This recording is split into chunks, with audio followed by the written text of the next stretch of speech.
What's up, guys? Welcome to Built. Today I'm going to show you the new wheels that I got for my car, and I'm going to show you some of the finishing touches that I'm going to put on the rear fenders. Check it out.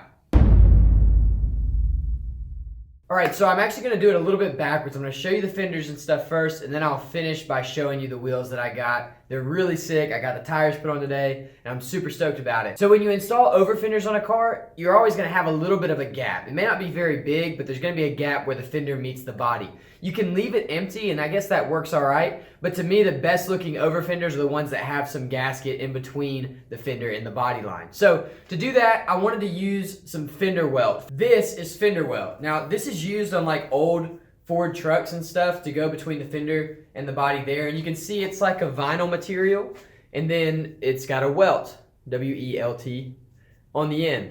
I always thought people were saying fender weld, and that's not it. It's fender welt. But anyway, so this is fender welt. I got like 25 feet off of it from Amazon, about $1 a foot, so it's not super cheap.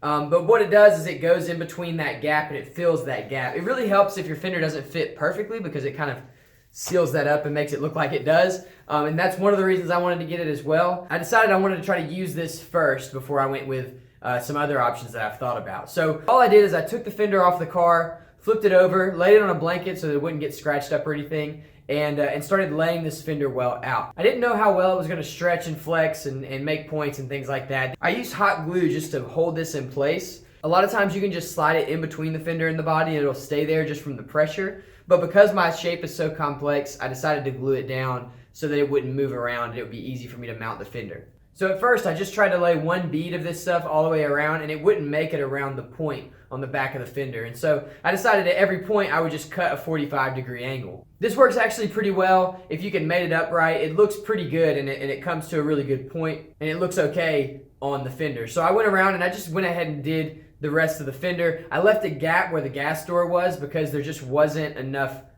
space there. So if I put the fender welt there, the gas door or the fuel door wouldn't open, and I wanted to be able to open, so I just cut it flush at either side of that. And then I went and ran it around the scoop and everything else just to try to make sure that it filled any gaps that there might be between the body and the fender. It looks okay from about 5 feet away, but when you get up close, you can kind of see that it doesn't really match up with the lines, or the curve of the fender welt doesn't match the curve of the fender, or the points don't come all the way together. And honestly, I just wasn't super happy with it. So I still may use this stuff, I just don't want to right now. I have another idea that I think will work better. So I'm gonna try that later, but for now, this is gonna stay. I'm gonna let it sit, and I'm gonna try to think through this and make sure that I wanna try a different route. I went around the fender and I wanted to finish up my mounting points. So I drilled some holes in the places that needed holes drilled, whether I had just made new mounting points that I hadn't made originally, or I had fiberglass over them. This is not the final like mounting of the fenders. So I decided to just slide the rib nuts in and I didn't mount them. But if you want to know how to mount rib nuts, I covered that in the very first video of this, or maybe the second video of this series called Mounting the Rear Fenders. So you can go check that out. The screws that I use are an M10 Allen wrench head screw. So it's a pretty clean looking screw, looks a lot like a rivet, but it's able to be pulled off and put back on. I wanted something that would finish it a little bit better, and I wanted to add a little bit of color to it. I looked online for some washers specifically for wide body kits, and they're crazy expensive. And so I did a little bit of searching, and I realized that these washers, the dress-up washers that they sell, are really just cup washers. And I actually have some here. Cup washers are really cheap. They're not expensive like wide body kit specific washers. They may not have printed names on them and logos and stuff, but they're still pretty cheap and they're really cool. This is what one looks like. So it's a regular washer. These are made out of brass, I believe. That's why they're gold. Gold is going to be kind of an accent color for my car, so I thought this would be good. But they are, well, let me just drop it. They are cupped like that. So they're kind of concave in the middle, and they're raised up around the bolt. So it really makes a really nice smooth finish, and it looks really clean. So I went ahead and put these in just to get an idea of what it looked like. And I really think it looks awesome. I think it's a cool addition to the fender. I think it's a detail that you might not see really far away, but as you get close, you're gonna see it and it's gonna look really awesome. All right, so that's it for the fenders. I'm sorry it wasn't more, but this just did not work out like I wanted it to. So I'm just gonna keep moving and we'll come back to gaskets and sealing the fenders up another time.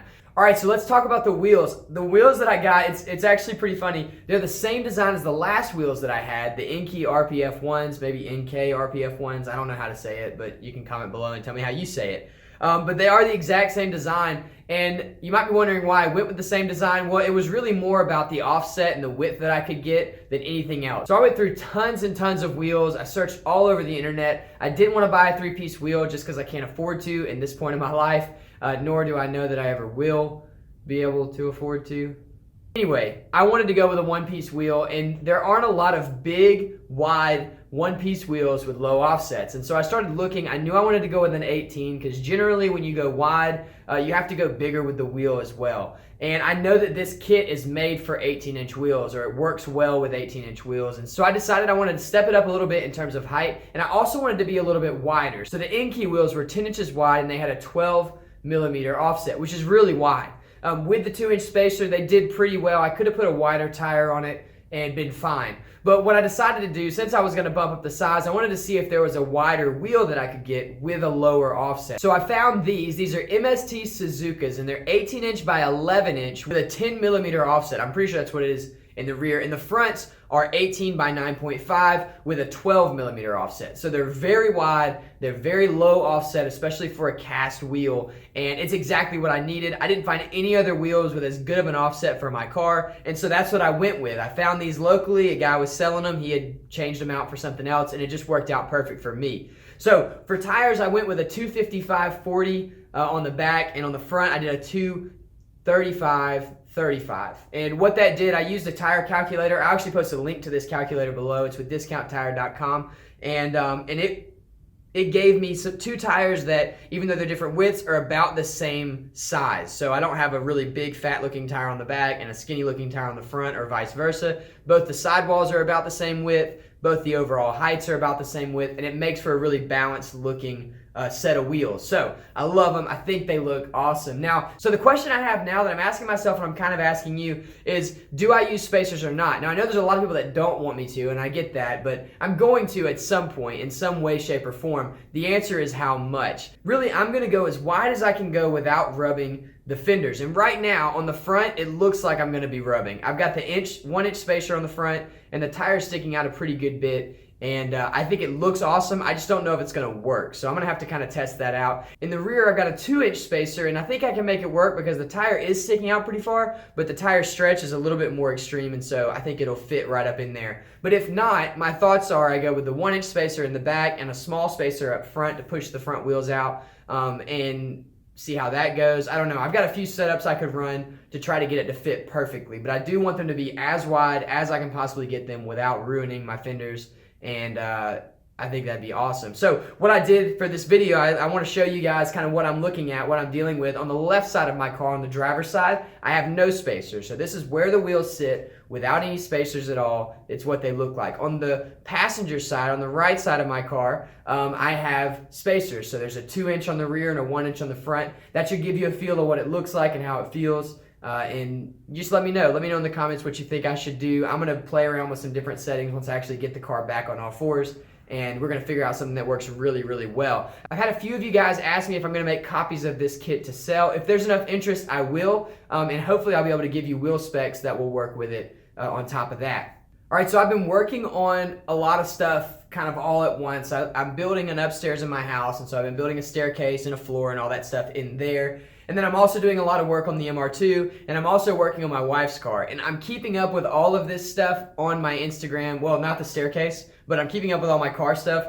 on my Instagram. It's Built on YouTube. So go check us out on Built on YouTube. That's how I'm staying in touch with you guys and letting you know what I'm doing. So if you are following me, then you knew this video was coming because I posted it last night. And I would love for you guys to follow me just so I can stay in touch with you, so you can see what I'm doing during the week, and you can keep up with the front fenders. I've been working on them almost every day, and I've been posting every time I work on them what I'm doing and where I'm at and everything like that. So if that's something you're interested in, go check it out at Built on YouTube on Instagram. And then I want to finish up this video by giving a shout out to the people I buy tires from. This is not sponsored. I don't think I'm big enough to get sponsored videos yet, but I've just been super impressed with them. And I get all of my tires. Every tire I buy now, I buy from Discount Tire Direct. And I've been buying from them for about a year. And here's the reason I buy from them. One, their prices are super low. So this set of 4 tires that I got was $270.